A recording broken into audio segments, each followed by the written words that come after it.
नमस्कार दोस्तों, स्वागत है आपका हमारे channel the exam trap decoder में। आज हम बात करेंगे भारतीय इतिहास के सबसे शक्तिशाली साम्राज्यों में से एक मौर्य साम्राज्य की। तो आज के इस एक्सप्लेनर का एजेंडा बहुत ही क्लियर है। हम शुरुआत करेंगे मौर्य साम्राज्य के पतन से, फिर देखेंगे मौर्योत्तर काल के नए राजवंश, उसके बाद प्रशासन और अर्थव्यवस्था, फिर कला और संस्कृति, और आखिर में हमारा favourite SSC PYQ rapid fire round. चलिए आगे बढ़ते हैं। भाग 1 मौर्य साम्राज्य का पतन। सोचिए जरा, अशोक महान का इतना विशाल साम्राज्य आखिर बिखर कैसे गया? सच कहूं तो इसका कोई एक कारण नहीं था। अशोक के बाद के उत्तराधिकारी थोड़े कमजोर साबित हुए और साम्राज्य का आकार इतना बड़ा था कि बिना किसी मजबूत लीडर के प्रशासन डगमगाने लगा। ऊपर से आर्थिक संकट भी गहराने लगा था। नतीजा ये हुआ कि दूर दराज के प्रांतों ने खुद को आज़ाद घोषित कर विद्रोह करना शुरू कर दिया। ये सत्ता परिवर्तन किसी ड्रामे से कम नहीं था। मौर्य वंश के आखिरी शासक बृहद्रथ की हत्या उसी के सेनापति पुष्यमित्र शुंग ने कर दी, और बस यहीं से मौर्योत्तर काल की शुरुआत होती है। पुष्यमित्र ने शुंग वंश की नींव रखी और यवनों को रोका। वहीं अगर कुषाण वंश की बात करें तो कनिष्क जैसे महान शासक आए, जिन्होंने आगे चलकर महायान बौद्ध धर्म को बहुत सपोर्ट किया। भाग 2, मौर्योत्तर राजवंश और नए शासकों का उदय। अगर हम इस टाइमलाइन को देखें तो सत्ता बहुत तेजी से बदल रही थी।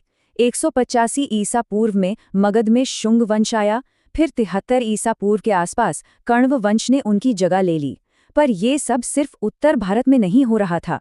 पहली शताब्दी ईसा पूर्व में दक्षिण में सातवाहन वंश ने अपनी ताकत बढ़ाई, और पहली शताब्दी ईस्वी में उत्तर पश्चिम से आए कुषाणों ने अपने साम्राज्य का परचम लहराया। अब ये पॉइंट एग्जाम के लिए बिल्कुल क्रूशल है, ध्यान से सुनिएगा। 78 ईस्वी में कुषाण शासक कनिष्क ने शक संवत की शुरुआत की थी। ये भारतीय इतिहास का एक बहुत बड़ा माइलस्टोन है। और हाँ, इसी कनिष्क ने मशहूर चौथी बौद्ध संगीति का आयोजन भी करवाया था। भाग 3, प्रशासन और अर्थव्यवस्था। अब प्रशासन में आए बदलावों को आमने सामने रखकर देखते हैं।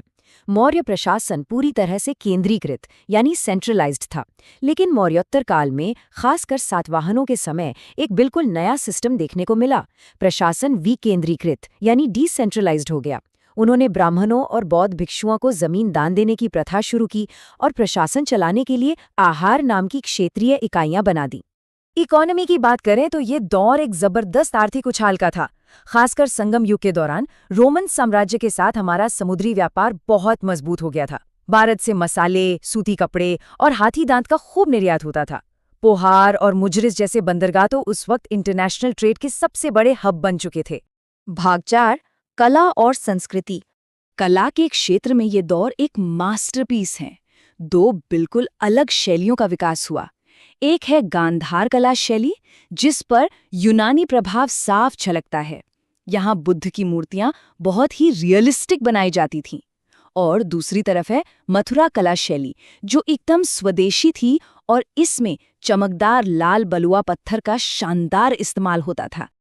आर्किटेक्चर भी पीछे नहीं रहा।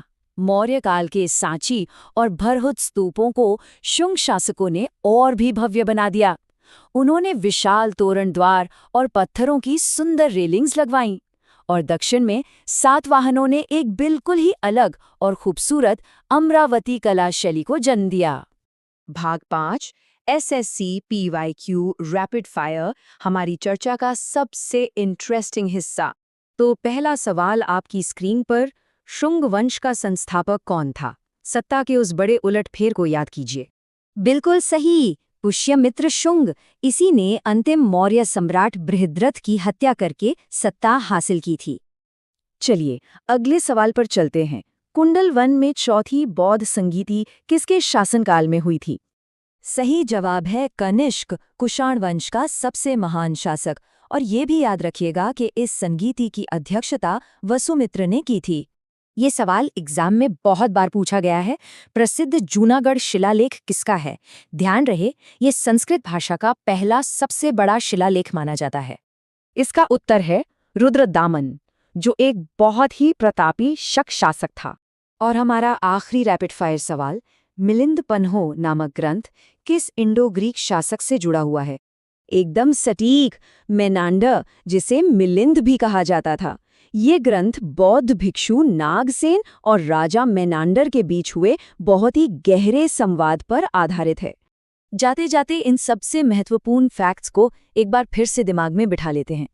शक संवत की शुरुआत 78 ईस्वी में हुई। अमरावती कला सातवाहन वंश से जुड़ी है।